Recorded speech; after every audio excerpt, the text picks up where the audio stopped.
Hello बच्चों, स्वागत है आपका अपने चैनल यूपी बोर्ड एक्सपर्ट में। आज हम एक बहुत इंपॉर्टेंट टॉपिक स्टार्ट करने जा रहे हैं, संधारित्र या कैपेसिटर। संधारित्र या कैपेसिटर क्लास 12 बोर्ड के लिए बहुत ज़्यादा इंपॉर्टेंट है। यहाँ से पेपर में हर साल कुछ ना कुछ आता है, या तो डेरिवेशन आओगा, या इस पर न्यूमेरिकल आओगा, या इसके द्वारा संचित की गई ऊर्जा के ऊपर न्यूमेरिकल आता है। तो प्यारे बच्चों, ये चैप्टर नंबर 2 का बहुत ही ज्यादा इंपॉर्टेंट टॉपिक है। तो हम स्टार्ट करते हैं, संधारित्र या कैपेसिटर। संधारित्र या कैपेसिटर। तो बच्चों, संधारित्र या कैपेसिटर क्या होता है? तुमने देखा हो कंडेंसर बोलते हैं, वो हमारे घर के पंखों में लगा होता है। तो हम क्या करते हैं, जैसे हम फैन को स्टार्ट करते हैं तो एकदम से इतनी एनर्जी नहीं पहुंच पाती, इतनी ऊर्जा नहीं पहुंच पाती। तो कंडेंसर का क्या काम है बच्चों?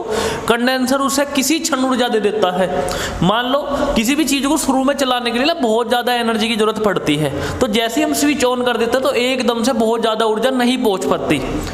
तो कंडेंसर, इस संधारित्र जिसे हम कैपेसिटर भी बोलते हैं, इसका क्या काम है? ये फैन को किसी क्षण ऊर्जा दे देता है, जिससे फैन स्टार्ट करना शुरू कर देता है। इसे वहां से जैसे ही हम फैन को ऑन कर देते हैं तो वहां से इसे सिग्नल मिल जाता है कि भाई अब तुझे ऊर्जा देनी है फैन को। तो ये क्या करता है, ऊर्जा दे देता है, जिससे फैन चलना स्टार्ट हो जाता है झटके से स्टार्ट, क्योंकि शुरू में बहुत ज्यादा ऊर्जा चाहिए। और वो ऊर्जा फैन को कौन देता है? संधारित्र या कैपेसिटर। तो प्यारे बच्चों, हम इसकी डेफिनेशन पे वर्क करते हैं कि इसकी परिभाषा क्या है संधारित्र या कैपेसिटर की। तो बच्चों, अगर मैं परिभाषा की बात करूं, यह एक ऐसी युक्ति है, यह एक ऐसी युक्ति है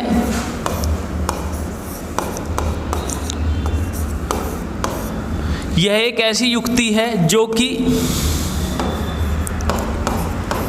कि ऊर्जा ग्रहण करके रखता है, ऊर्जा ग्रहण करके रखता है विद्युत क्षेत्र के रूप में, विद्युत क्षेत्र के रूप में, विद्युत क्षेत्र के रूप में। तो बच्चों, हमने क्या पढ़ा कि संधारित्र या कैपेसिटर क्या होता है? मैंने बताया ये हमारे घर के पंख फैन में लगा होता है, और जब फैन को हम स्विच ऑन करते हैं तो ये क्या करता है, उसे किसी क्षण बहुत ज़्यादा एनर्जी, बहुत ज़्यादा ऊर्जा प्रोवाइड कर देता है, जिससे फैन झटके से चलना स्टार्ट हो जाता है। पर फिजिक्स की भाषा में बात करूँ तो यह एक ऐसी युक्ति है जो कि ऊर्जा ग्रहण करके रखता है विद्युत क्षेत्र के रूप में। मतलब कि ये अपने अंदर विद्युत ऊर्जा स्टोर करके रखता है, विद्युत ऊर्जा ग्रहण करके रखता है। तो बच्चों, क्या हुआ, यह एक ऐसी युक्ति है जो कि ऊर्जा ग्रहण करके रखता है विद्युत क्षेत्र के रूप में। अगर मैं तुम्हें इसके सिंबल की बात करूं, ऐसे दो धातु की प्लेट होगी और वो हम चार्ज कर रहे होंगे। ये प्लस, सपोज करो ये माइनस, इस पे प्लस आवेश और ये माइनस आवेश, ऐसा दिखाई पड़ेगा। दो धातु की प्लेट कुछ दूरी पर रखी होगी और इनके बीच में परावैद्युतांक पदार्थ भरा होगा। ऐसा समझो ये भरा भी नहीं हो सकता। तो बच्चों, यह एक ऐसी युक्ति है जो कि ऊर्जा ग्रहण करके रखता है विद्युत क्षेत्र के रूप में। तो प्यारे बच्चों, यहाँ पे जो आवेश होता है ना, आवेश वो समानुपाती होता है V के। मतलब जितना ज्यादा वोल्टेज दोगे उतना ही ज्यादा आवेश आएगा। इस संधारित्र पर जितना ज्यादा वोल्टेज दोगे उतना ही ज्यादा आवेश आएगा। तो प्यारे बच्चों, जो अगर मैं समानुपाती का साइन हटाता हूं तो आता है C। अब सर C क्या होता है अभी बताऊंगा बच्चों। तो C इक्वल यहां से हो जाएगा Q अपॉन में V। बच्चों, C इक्वल कितना हो जाएगा, Q अपॉन में V। पहली बात तो ये मैंने बताया, इस प्लेट पे इतना ही आवेश आएगा, संधारित्र पे उतना ज़्यादा आवेश आता है जितना ज़्यादा उसका वोल्टेज होता है। जितना ज़्यादा यहाँ पे वोल्टेज प्रोवाइड करोगे, जितना ज़्यादा विद्युत विभव दोगे, उतना ही ज़्यादा क्या होगा, आवेश। अब हम समानुपाती का साइन हटाओगे तो बच्चों आएगा C। अभी यहाँ V मल्टीप्लाई में था तो नीचे आके डिवाइड में। तो प्यारे बच्चों, इस C का नाम होता है धारिता।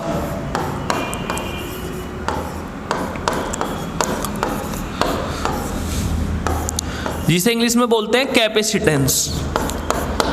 कैपेसिटेंस।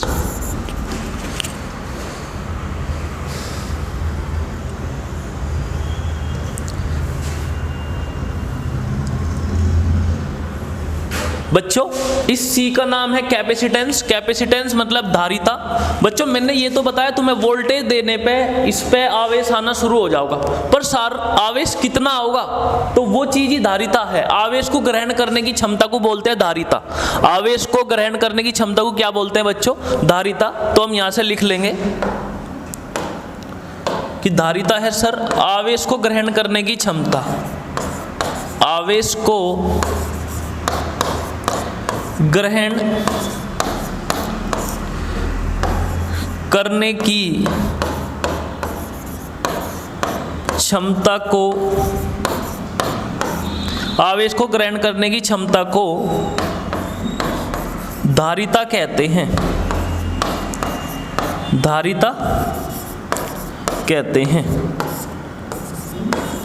बच्चों धारिता क्या है, प्लेट पर कितना आवेश ग्रहण हो जाएगा वही क्षमता, आवेश को ग्रहण करने की क्षमता को धारिता कहते हैं। आवेश को ग्रहण करने की क्षमता को धारिता कहते हैं। और बच्चों से किससे रिप्रेजेंट करते हैं, C से। आवेश को ग्रहण करने की क्षमता को बच्चों क्या बोलते हैं, धारिता। और इसे किससे रिप्रेजेंट करते हैं बच्चों, C से। अब बात कर लेते हैं बच्चों इसके SI मात्रक की। किसका SI मात्रक क्या होगा, तो हमने बच्चों फॉर्मूला पढ़ा, C इक्वल आया Q अपॉन में V। C इक्वल आया Q अपॉन में V। और अगर मैं इसके SI मात्रक की बात करूं बच्चों, SI मात्रक, आवेश का SI मात्रक होता है बच्चों कूलाम, और V को बोलते हैं वोल्ट, कूलाम पर वोल्ट। कूलाम पर वोल्ट, इसी का नाम है बच्चों फैराड। तो कूलाम पर वोल्ट को ही बच्चों क्या बोलते हैं, फैराड। तो हमें ये पता लग गया धारिता का जो SI मात्रक है बच्चों वो है फैराड। धारिता का SI मात्रक क्या है बच्चों, फैराड। अब मैं तुम्हें कुछ वैल्यू बता देता हूँ। जैसे बच्चों 1 माइक्रोफैराड, 1 माइक्रोफैराड बराबर होता है 10⁻⁻⁶ फैराड। 1 माइक्रोफैराड बराबर होता है 10⁻⁻⁶ फैराड। दूसरा 1 पिकोफैराड, 1 पिकोफैराड बच्चों होता है 10⁻⁻12 फैराड। 1 पिकोफैराड बराबर होता है बच्चों 10⁻⁻12 फैराड। उसके बाद बच्चों यह एक अदिश राशि है, यह एक अदिश राशि है, अदिश राशि है, यह एक अदिश राशि है बच्चों। हमने ये पढ़ा, इसका SI मात्रक होता है फैराड, और 1 माइक्रोफैराड बराबर होता है 10⁻⁻⁶ फैराड। उसके बच्चों हमने ये पढ़ा कि 1 पिकोफैराड जो होता है वो होता है 10⁻⁻12 फैराड के बराबर। और यह कौन सी राशि है बच्चों, यह एक अदिश राशि है, यह एक अदिश राशि है। उसके बाद बच्चों आगे बढ़ते हैं। अगर मैं इसकी वीमा की बात करूँ कि सर वीमा क्या होती है धारिता की, तो हमें पता लगा कि C इक्वल होता है Q अपॉन में V। हमें बच्चों निकालनी है इसकी वीमा, हमें C की वीमा निकालनी है। तो बच्चों हमने V का फॉर्मूला पढ़ा था स्टार्टिंग में कि सर V इक्वल होता है W/Q। V इक्वल होता है W/Q। तो हम क्या करेंगे, V के प्लेस पर W/Q रख देंगे। तो C इक्वल Q अपॉन में W/Q। ये Q ऊपर जाके मल्टीप्लाई हो जाएगा तो ये बन जाएगा Q²/W। W मतलब क्या, कार्य, और Q मतलब आवेश। तो बच्चों मैंने तुम्हें कार्य की और आवेश की वीमा याद कराई थी। तो कार्य की वीमा होती है बच्चों M1L2T-2, M1L2T-2। और बच्चों आवेश की वीमा होती है A1T1, A1T1। कार्य की वीमा बच्चों दोबारा याद कर लो, M1L2T-2, M1L2T-2। और बच्चों आवेश की वीमा होती है A1T1। प्यारे बच्चों कार्य की जो वीमा होती है वो होती है M1L2T-2, और आवेश की वीमा होती है A1T1, A1T1। अब बच्चों मैं क्या करूँगा, इन वैल्यू को यहाँ पे पुट कर दूँगा। तो C की जो धारिता की जो वीमा बनेगी Q की सर आई A1T1, तो इसका होल स्क्वायर कर देंगे। और कार्य की वीमा आई बच्चों M1L2T-2, M1L2T-2। उसके बाद बच्चों C इक्वल A2T⁻², और ये M1L2T-2। बच्चों हम इन्हें ऊपर लेके जाओगे तो ये बन जाओगा M-1 A2, L ऊपर जाके बच्चों बन जाओगा L-2, और t ये -2 इस 2 में जाके ऐड हो जाओगे तो बन जाओगा t का पावर 4। ये बच्चों इसकी वीमा बन गई। बच्चों यहाँ से हम ऊपर लेके गए तो नीचे प्लस की पावर थी तो ऊपर जाके बन गई m-1 a2। फिर l को ऊपर लेके गए तो ये नीचे पावर प्लस की थी, ऊपर जाकर माइनस की होगी -2। जब मैं टाइम की पावर को ऊपर लेके गया तो 2 पहले से था, 2 इसमें ऐड हो गया, 4 हो गया। तो बच्चों ये हमने किसकी वीमा निकाल ली? धारिता की। धारिता की वीमा आई m-1 a2 l-2 और t की पावर 4। बच्चे निकालते कैसे हैं? तो पहले आप लिखोगे c = q/v और v इक्वल हो जाएगा w/q। फिर हम v के प्लेस पर ये वाला वैल्यू पुट कर देंगे तो w/q, q ऊपर जाकर मल्टीप्लाई हो गया तो c इक्वल आ गया q²/w। बच्चों फिर हमें कार्य की और आवेश की वीमा याद होनी चाहिए, वो मैंने आपको बार बार याद कराई है, दोबारा कर लो। कार्य की वीमा m1 l2 t-2 और बच्चों आवेश की वीमा a1 t1। अब हम क्या करें, इन दोनों वीमा को उठा के इनकी पोजीशन पे पुट कर देंगे। तो पुट करेंगे तो ये बन जाएगा फिर a का पावर 2 t का पावर 2, m को ऊपर लेके गए m-1 a2 पहले से ही था, उसके बाद l को ऊपर लेके गए l-2 और ये -2 ऊपर जाके ऐड हो गया तो बन गया t का पावर 4। बच्चों आगे बढ़ते हैं। मान लो हमारे पास धारिता का ये फॉर्मूला आया, जो हमारी धारिता आई बच्चों उसका फॉर्मूला आया c = q/v। पर बच्चों ये हमारे लिए धोखा है। जो धारिता होती है हमें ऐसा लग रहा होगा कि आवेश के समानुपाती है और वोल्टेज विभव के व्युत्क्रमानुपाती है, पर ऐसा नहीं होता। जो धारिता होती है वो Q और V पर निर्भर नहीं करती। धारिता Q और V पर निर्भर नहीं करती। तो बच्चों मैं यहाँ पे लिख दूंगा धारिता Q तथा V पर निर्भर नहीं करती है।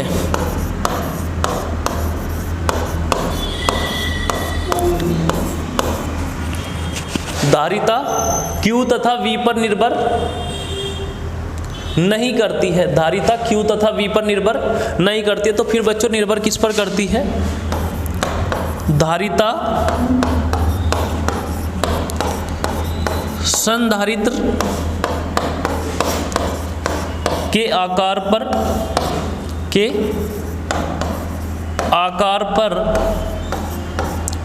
तथा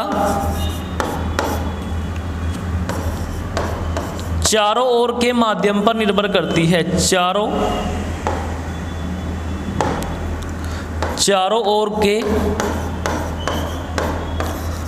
ओर के माध्यम पर निर्भर करती है। माध्यम पर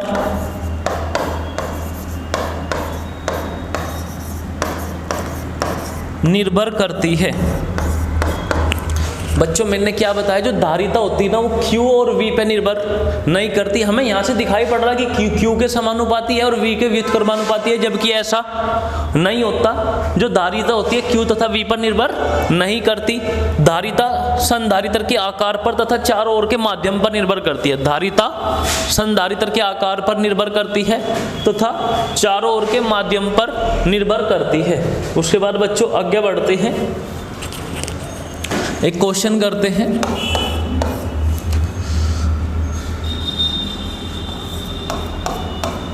ग्राफ को देखकर बताइए, ग्राफ को देखकर बताइए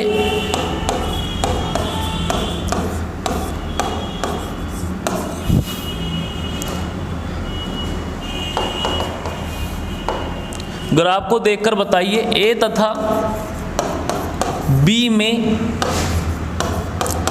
में किसकी धारिता अधिक होगी? किसकी धारिता अधिक होगी? किसकी धारिता अधिक होगी?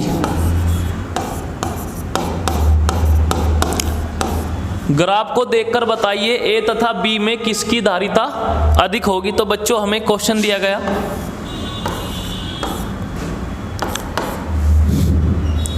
इधर दिया गया Q और इधर दिया गया बच्चों V, और हमें दो रेखाएं दी गई, एक A और बच्चों एक B। एक A और एक B, ये बोला गया A और B में किसकी धारिता अधिक होगी। क्या क्वेश्चन है बच्चों? Y एक्सिस पे Q दिया गया और X एक्सिस पे दिया गया V, और हमें दो लाइनें दी गई, दो रेखाएं, एक A और एक B। कह रहा क्वेश्चन ये है कि बच्चों ए और बी में किसकी धारिता अधिक होगी, ए और बी में किसकी धारिता अधिक होगी। तो बच्चों मैं तुम्हें एक कंसेप्ट बताता हूँ। एक चीज़ होता है टेन थीटा, और टेन थीटा होता है बच्चों component of Y axis upon में component of X axis, component of Y axis upon में component of X axis, component of Y axis upon में कॉम्पोनेंट ऑफ एक्स एक्सिस। इस हिसाब से प्यारे बच्चों यहाँ पे कॉम्पोनेंट ऑफ वाई एक्सिस क्या है क्यू, और कॉम्पोनेंट ऑफ एक्स एक्सिस क्या है बच्चों वी। और मैंने बच्चों अभी पढ़ा है कि जो क्यू अपॉन वी होता है बच्चों वही तो सी होता है धारिता।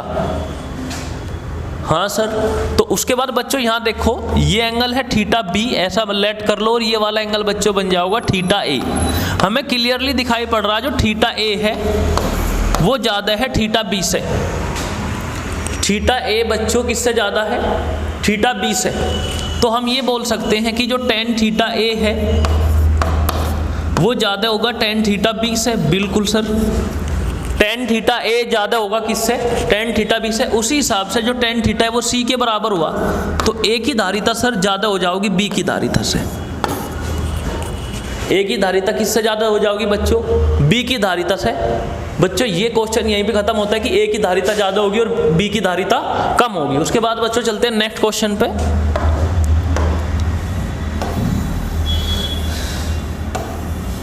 मान लो इस क्वेश्चन को मैं थोड़ा सा चेंज कर देता हूं, इधर ले लिया V और इधर ले लिया Q, और बच्चों ये रेखा फिर से वही, ये A और ये B। बच्चों फिर से ये y एक्सिस पे V है, x एक्सिस पे Q है, और ये A रेखा और ये B रेखा। कह रहा है इनमें से किसकी धारिता अधिक होगी और क्यों, किसकी धारिता अधिक होगी, ये क्वेश्चन है। तो बच्चों हम फिर से एंगल लेट करते हैं। ये एंगल बनेगा थीटा B बच्चों, और ये एंगल बन जाएगा बच्चों थीटा A। उसके बाद मैंने तुम्हें टेन थीटा बताया था, क्या होता है बच्चों, टेन थीटा होता है component of y axis upon में component of x axis. Tan theta होता है बच्चों component of y axis upon में कॉम्पोनेंट ऑफ x एक्सिस। अगर मैं यहाँ से टेन थीटा की बात करूँ बच्चों, कॉम्पोनेंट ऑफ y एक्सिस हो जाएगा बच्चों v, और कॉम्पोनेंट ऑफ x एक्सिस हो जाएगा बच्चों q। और सर जो c होता है वो तो था q अपॉन v, पर बच्चों ये है v अपॉन q। तो जो v अपॉन q व्युत्क्रम करेंगे तो ये हो जाएगा 1 अपॉन c, 1 अपॉन सी। तो प्यारे बच्चों ये हमारा बना 1 अपॉन सी, टेन थीटा बराबर 1 अपॉन सी। तो बच्चों यहाँ पे थीटा ए ज़्यादा है किससे, थीटा बी से। तो बच्चों हम ये बोल सकते हैं कि टेन थीटा ए ज़्यादा होगा टेन थीटा बी से। थीटा ए ज़्यादा है बच्चों थीटा बी से, तो हम इसी प्रकार बोल सकते हैं टेन थीटा ए ज़्यादा होगा टेन थीटा बी से। उसके बाद टेन थीटा किसके बराबर है, 1 अपॉन सी के। तो ये 1 upon C A greater than 1 upon C B, और बच्चों क्रॉस मल्टीप्लाई कर देंगे तो ये सी बी बड़ा हो जाएगा सी ए से, सी बी बड़ा हो जाएगा किससे, सी ए से। इसका मतलब ये हुआ जो बी रेखा की जो धारिता है वो अधिक होगी ए रेखा की धारिता से। प्यारे बच्चों आगे बढ़ते हैं, और आज की क्लास का हम और एक इम्पोर्टेंट टॉपिक करते हैं। किसी खोखले गोले के चालक की धारिता, चालक की धारिता, किसी खोखले गोले के चालक की धारिता। बच्चों मैं क्या करता हूं, एक गोला बना लेता हूं। सपोज करो ये गोला बच्चों जिसकी त्रिज्या r, हमने क्या ले लिया बच्चों, एक गोला ले लिया और जिसकी त्रिज्या कितनी है बच्चों r। हमने क्या करा, इस पे q आवेश समान रूप से विस्तृत कर दिया। q आवेश बच्चों समान रूप से विस्तृत कर दिया। किसी खोखले गोले के चालक की धारिता, पहले बच्चों हमने गोला बनाया जिसकी त्रिज्या कितनी है कैपिटल R, और हमने इस पे क्या करा, Q आवेश समान रूप से बच्चों विस्तृत कर दिया। इस बात को मैं यहाँ पे लिख देता हूँ। माना एक गोला जिसकी त्रिज्या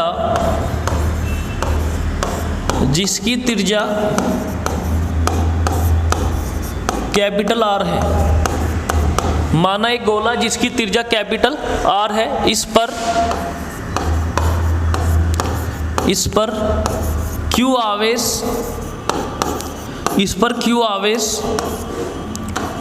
समान रूप से विस्तृत किया गया है।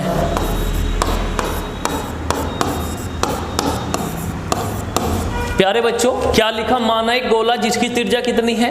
कैपिटल आर, और इस पर क्यू आवेश समान रूप से विस्तृत किया गया है। अब बच्चों आगे बढ़ते हैं। माना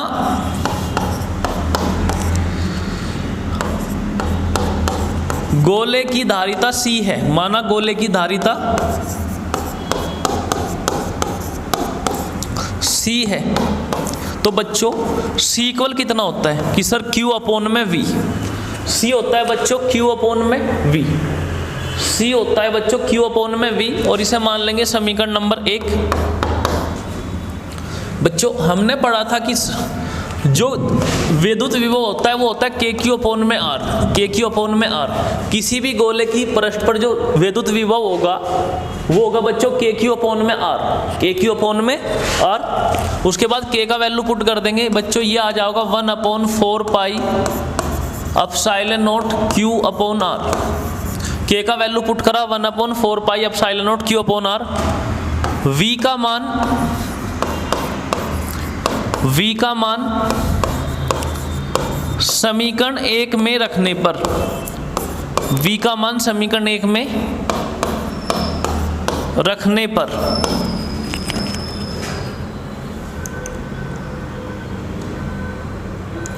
बच्चों हम क्या करेंगे? V का मान समीकरण 1 में रख देंगे, और जैसे ही हम V का मान समीकरण 1 में रखेंगे तो C इक्वल Q अपॉन में ये V का value 1/4 pi epsilon not Q upon में R। तो बच्चों Q से Q कैंसिल आउट हो जाएगा और ये 4 पाई एप्सिलॉन नॉट R ऊपर चला जाएगा। तो यहाँ से जो धारिता का वैल्यू मिलेगा बच्चों वो मिलेगा 4 pi epsilon not R। 4 pi epsilon not. ये गोलीय जो खोखले गोले संधारित्र की धारिता आ गई C equal 4 pi epsilon not R। कुछ नहीं करा बच्चों, एक गोला लिया जिसकी त्रिज्या R और Q आवेश समान रूप से विस्तृत कर दिया, और मान लिया जो गोला है इसकी धारिता C है, तो C इक्वल हो जाएगा Q अपॉन में V। हमें कुछ नहीं करना, बस ढूंढ के V की वैल्यू लेके आनी है कि V की वैल्यू कितनी होगी बच्चों। तो हमने बच्चों V होता है V equal KQ by R। V equal KQ by R, और K हो जाएगा बच्चों 1/4 पाई एप्सिलॉन नॉट। क्या हो जाएगा बच्चों 1/4 पाई एप्सिलॉन नॉट। तो V हमने क्या करा, K का वैल्यू पुट कर दिया 1/4 पाई एप्सिलॉन नॉट, और ये मल्टीप्लाई में चल रहा है Q अपॉन R। अब हम क्या करते हैं, V का मान समीकरण 1 में रख देंगे। V का मान समीकरण 1 में रख देंगे, तो V का मान समीकरण 1 में रखने पर Q पर था, V का वैल्यू यहाँ पे पुट कर दिया, Q से Q कट गया, तो ये आया C equal 4 pi epsilon not R। C equal 4 pi epsilon not R। तो बच्चों ये हमें धारिता मिली किसी खोखले गोले की, कितनी मिली बच्चों कि sir C equal 4 pi epsilon not R। तो बच्चों ये है किसी भी, ये है वायु या निर्वात के लिए, ये है बच्चों जो खोखले गोले की जो धारिता आई वो आई C equal 4 pi epsilon not R। C equal 4 pi epsilon not R। किसी भी माध्यम के लिए जो अगर हमें धारिता बनानी हो तो हम एप्सिलॉन नॉट के पास एक K लगा देंगे, मतलब जो धारिता होगी वो K टाइम्स बढ़ जाएगी, इसमें हम K का मल्टीप्लाई कर देंगे। तो माध्यम की धारिता बनी 4 पाई एप्सिलॉन नॉट KR। तो ये माध्यम की धारिता निर्वात की धारिता के K टाइम्स हो गया। मान लो निर्वात की धारिता थी C नॉट, तो ये माध्यम की धारिता K टाइम्स बढ़ गई। माध्यम की धारिता कितनी टाइम्स बढ़ गई बच्चों? K times. फिर से चलते कि जो निर्वात के लिए जो धारिता आई किसी खोखले गोले की वो आई बच्चों 4 पाई एप्सिलॉन नॉट R। उसके बाद जो माध्यम की धारिता बनी बच्चों वो बनी 4 पाई एप्सिलॉन नॉट KR। तो जो माध्यम की जो धारिता है वो K टाइम्स बढ़ गई निर्वात की धारिता के। इसका मतलब जो धारिता होती है ना वो चारों ओर के माध्यम पर निर्भर कर रही है, क्योंकि वो माध्यम के परावैद्युतांक पर निर्भर कर रही है। दूसरा रेडियस आकार पर निर्भर कर रही है। रेडियस बढ़ेगा तो धारिता बच्चों बढ़ेगी और रेडियस घटेगा तो धारिता बच्चों घटेगी, मतलब सी के समानुपाती है। आर बढ़ेगा तो धारिता बढ़ेगी और आर घटेगा तो बच्चों धारिता घटेगी। और जो चारों ओर का माध्यम है उस पर भी निर्भर कर रही है। मैंने बताया था बच्चों क्यू और वी पे निर्भर नहीं करती, तो बच्चों यहाँ से देख सकते हैं जो धारिता है वो एक तो परावैद्युतांक पे निर्भर कर रही है, मतलब माध्यम पे निर्भर कर रही है, और दूसरा आर गोले की त्रिज्या पे निर्भर कर रही है। गोला कितना बड़ा है और कितना छोटा है, मतलब आर जितना बड़ा होगा धारिता उतनी ज़्यादा होगी और आर जितना कम होगा धारिता उतनी ही बच्चों कम होगी। उसके बाद बच्चों एक क्वेश्चन पे चलते हैं, यहाँ से क्वेश्चन लेते हैं इसी के ऊपर।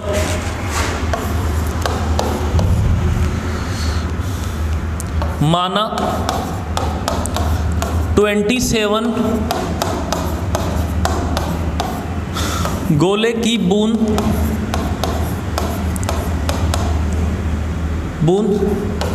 प्रत्येक पर 10⁻⁻12 कूलाम आवेश है, कूलाम आवेश है। माना 27 गोले की बूंद प्रत्येक पर 10⁻⁻12 कूलाम आवेश है तथा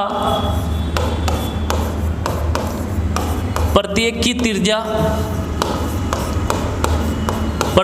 त्रिज्या 3 मिलीमीटर है, 3 मिलीमीटर है। इन सबको जोड़कर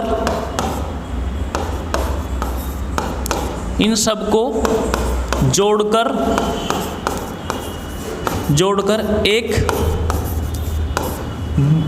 बड़ी गोले की बूंद बनाई जाती है, गोले की बूंद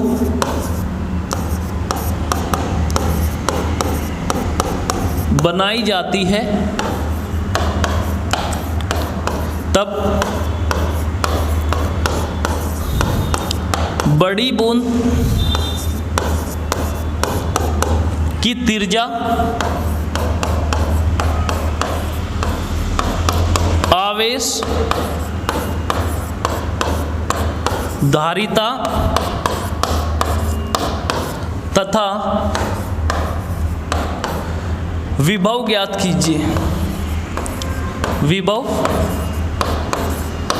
ज्ञात कीजिए। बच्चों माना 27 गोले की बूंद है, प्रत्येक पर 10⁻⁻12 कूलाम आवेश है तथा प्रत्येक की त्रिज्या है बच्चों 3 मिलीमीटर। इन सबको जोड़कर एक बड़ी गोले की बूंद बनाई जाती है। तब बड़ी बूंद की त्रिज्या आवेश धारिता तथा विद्युत विभव ज्ञात करना।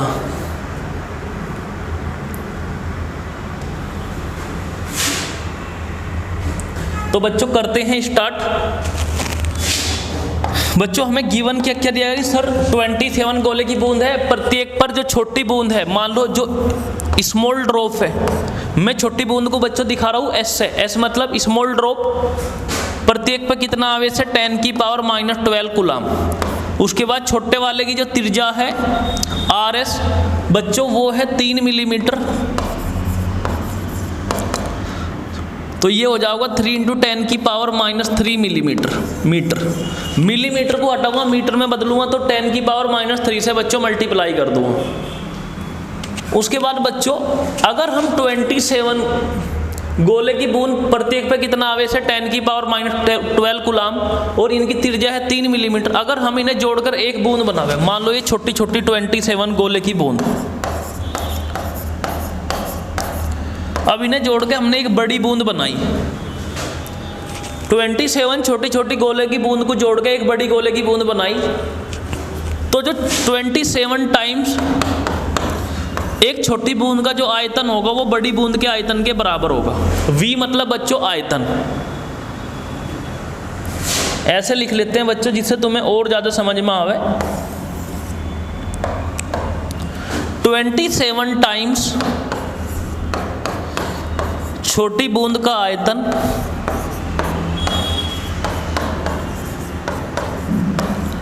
बराबर होगा बड़ी बूंद का आयतन। बड़ी बूंद का आयतन 27 टाइम्स छोटी बूंद का आयतन बराबर होगा बच्चों बड़ी बूंद का आयतन। प्यारे बच्चों, जब सारी छोटी छोटी जुड़ के एक बड़ी बनाई गई तो जो छोटी वाली का जो आयतन होगा वो किसके बराबर रहा होगा? बड़ी वाली बूंद के आयतन के बराबर। तो 27 बच्चों, 27 आयतन, गोले का आयतन कितना होता है? 4/3 पाई आर का क्यूब। मान लो छोटे वाले की त्रिज्या छोटा आर और बड़े वाले की त्रिज्या बड़ा आर, तो बड़े वाले का आयतन कितना हो जाएगा? 4/3 पाई कैपिटल आर का क्यूब। बच्चों छोटे वाले की त्रिज्या छोटा आर और बड़े वाले की त्रिज्या कैपिटल आर, तो बच्चों यहाँ से 4/3 पाई कैंसिल आउट हो गया और 27 को मैं इसके साथ मिला के लिख दूंगा 3r का पावर 3 इक्वल r का पावर 3। उसके बाद बच्चों ये क्यूब रूट उधर जाके 1/3 हो जाएगा, तो r 3r का पावर 3 और ये 1/3। बच्चों ये कट जाएगा तो r इक्वल मिला 3r। और बच्चों यहाँ से r मिलेगा, r कितना था कि सर 3 × 10 की पावर -3, तो बच्चों ये बन जाएगा 3 3 जा 9 × 10 का पावर -3 मीटर। इतनी त्रिज्या आ गई बच्चों, 9 × 10 का पावर -3 मीटर। तो बच्चों हमने ये बता दिया कि जो बड़े गोले की जो त्रिज्या होगी, जो बड़ा गोला बनेगा छोटी बूंद को जोड़ जोड़ के, उसकी जो त्रिज्या होगी बच्चों वो होगी 9 × 10 की पावर -3 मीटर। 9 × 10 का पावर -3 मीटर। उसके बाद बच्चों मैं निकालता हूँ बड़े गोले की धारिता, तो ये हो जाएगी C = 4πε0 × r। और बच्चों 4πε0 का वैल्यू होता है 1/9 × 10 की पावर 9। कैसे सर? बच्चों समझो k इक्वल होता है 1/4πε0 इक्वल 9 × 10 की पावर 9। अगर मैं इस वैल्यू को इंटरचेंज करूं बच्चों तो ये इधर चला जाएगा, मतलब ये बनेगा 1/9 × 10 की पावर 9 इक्वल 4πε0। इंटरचेंज कर देंगे बच्चों तो 4πε0 का वैल्यू बच्चों बन जाएगा 1/9 × 10 की पावर 9। इसीलिए मैंने यहाँ पे ये वैल्यू पुट करा कि जो 4πε0 का जो वैल्यू होगा बच्चों वो होगा 1/9 × 10 की पावर 9 और r का वैल्यू कितना आया बच्चों? 9 × 10 की पावर -3। तो बच्चों 9 से 9 कट गया और जो बड़े गोले की जो धारिता आई 10 की पावर प्लस के 9 को ऊपर लेके जाओगे तो बन जाएगा 10 का पावर -9 और इंटू 10 का पावर -3, तो बच्चे वो बन गए 10 की पावर -12 फैराड।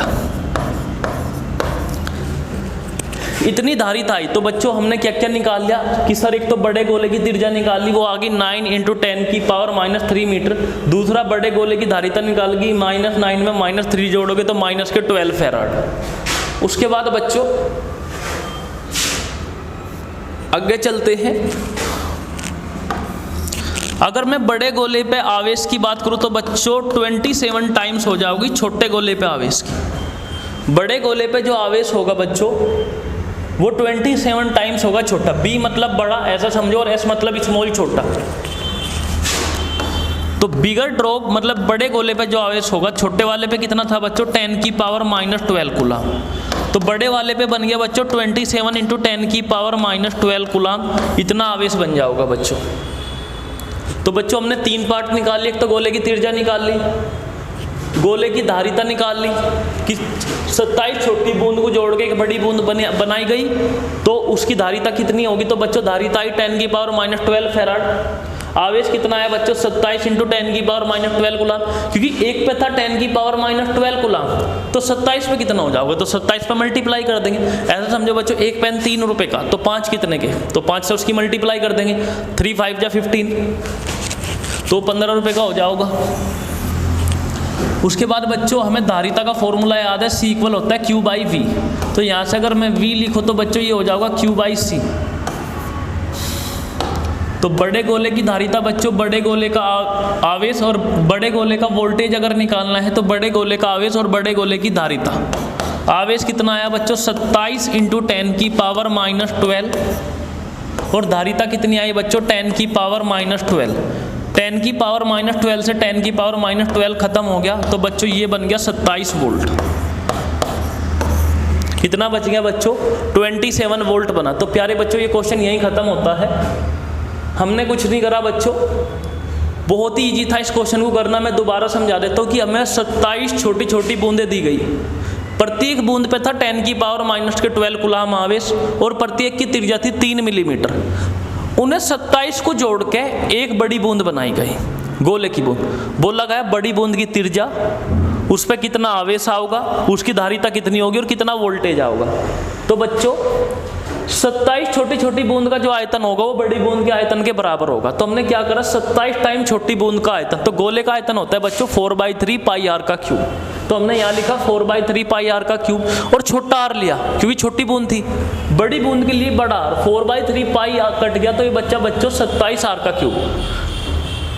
जो 27 होता है वो 3 का क्यूब रूट होता है। तो बच्चों हमने इसे कंबाइन करके लिख दिया 3r का पावर 3 इक्वल r का पावर 3। ये 3 था, ऊपर जाकर उधर बन गया दूसरी साइड में 1/3, 3 से 3 कट गया बच्चों, बना 3r। अब r का वैल्यू बच्चों दे रखा था 3 मिलीमीटर, मैंने मीटर हटाया और 10 की पावर -3 लिखा क्योंकि 1 मिलीमीटर बराबर होता है बच्चों 10 की पावर -3 मीटर। तो हमने r के प्लेस पर रखा, तो बच्चों 3 3 जा 9 इंटू 10 की पावर -3 मीटर। उसके बाद बच्चों बड़े गोले की धारिता निकालने के लिए हमने यहाँ पे लिखा 4 pi epsilon not r। 4 pi epsilon not का वैल्यू होता है बच्चों 1/9 इंटू 10 की पावर 9 और r हमारा ये आ गया 9 इंटू 10 की पावर -3। बच्चों 9 से 9 कट गया, 10 का पावर 9 ऊपर जाके 10 का प्लस का 9 ऊपर जाकर माइनस का 9 हो जाएगा और जब बेस सेम होता है तो पावर ऐड हो जाएगी, तो ये बन जाएगा -9 और -3 माइनस के 12 फैराड। तो बच्चों यहाँ से जो धारिता आ गई वो आ गई 10 की पावर के 12 फैराड। उसके बाद हमने बड़े गोले पे आवेश निकाला, एक छोटे गोले पे 10 की पावर -12 कूलाम आवेश था। तो 27 पे कितना हो जाएगा बच्चों, तो हम 27 का एक छोटे गोले पे जो आवेश है उससे मल्टीप्लाई कर देंगे। तो छोटे गोले पे आवेश था 10 की पावर -12, तो ये बन गया बच्चों 27 इंटू 10 की पावर के 12 कूलाम। उसके बाद बच्चों हमें वोल्टेज निकालना था, तो हमें धारिता का फॉर्मूला याद है कि सर होता है C इक्वल Q/V। हम इन्हें इंटरचेंज कर देंगे तो V इक्वल आ जाएगा बच्चों Q/C। तो जो QB बड़े गोले पर जो आवेश आया बच्चों वो आया 27 इंटू 10 की पावर -12 और जो बच्चों धारिता आई वो आई 10 की पावर -12। 10 की पावर -12 से 10 की पावर -12 कैंसिल आउट हो गया और जो धारिता पे वोल्टेज आया बच्चों वो आया 27 वोल्ट। बच्चों मैं तुम्हें कुछ इंपॉर्टेंट चीज़ें बताना चाहता हूँ, याद रखियो जो कैलकुलेशन में आसान करती है। 1 सेंटीमीटर बराबर होता है बच्चों 10 की पावर -2 मीटर। 1 सेंटीमीटर बराबर होता है बच्चों 10 की पावर -2 मीटर। प्यारे बच्चों 1 मिलीमीटर बराबर होता है 10 की पावर -3 मीटर। 1 सेंटीमीटर बराबर होता है 10 की पावर -2 मीटर और 1 मिलीमीटर बराबर होता है 10 की पावर -3 मीटर। फिर आता है 1 माइक्रोमीटर। 1 माइक्रोमीटर में होता है बच्चों 10 की पावर -6 मीटर। 1 सेंटीमीटर में 10 की पावर -2 मीटर, 1 मिलीमीटर में 10 की पावर -3 मीटर और 1 माइक्रोमीटर में होता है बच्चों 10 की पावर -6 मीटर। उसके बाद अच्छा है बच्चों 1 नैनोमीटर। 1 नैनोमीटर और 1 नैनोमीटर में होता है बच्चों 10 की पावर -9 मीटर। 1 नैनोमीटर में होता है बच्चों 10 की पावर -9 मीटर। उसके बाद आता है 1 एंगस्ट्रॉम। इसमें होता है बच्चों 10 की पावर -10 मीटर। 1 एंगस्ट्रॉम में होता है बच्चों 10 की पावर -10 मीटर। उसके बाद आता है 1 pm। इसमें होता है पिकोमीटर 10 की पावर -12 मीटर। 1 पिकोमीटर में होता है बच्चों 10 की पावर -12 मीटर। फिर आता है बच्चों 1 फर्मी 1 FM। इसमें होता है बच्चों 10 की पावर -15 मीटर। 1 पिकोमीटर में 10 की पावर -12 मीटर और 1 FM में आ गया बच्चों 10 की पावर -15 मीटर। बच्चों मैं दोबारा बता देता हूँ, 1 सेंटीमीटर में होता है 10 की पावर -2 मीटर। 1 मिलीमीटर में होता है बच्चों 10 की पावर -3 मीटर। 1 माइक्रोमीटर में होता है बच्चों 10 की पावर -6 मीटर। 1 नैनोमीटर में होता है बच्चों 10 की पावर -9 मीटर। 1 एंगस्ट्रॉम में होता है बच्चों 10 की पावर -10 मीटर। 1 पिकोमीटर में होता है बच्चों 10 की पावर -12 मीटर और 1 FM में होता है बच्चों 10 की पावर -15 मीटर। प्यारे बच्चों आज इस लेक्चर को यहीं रोकते हैं और इसके बाद नया लेक्चर लेके आते हैं समांतर प्लेट संधारित्र की धारिता, और ये बहुत ज़्यादा इंपॉर्टेंट लेक्चर होने वाला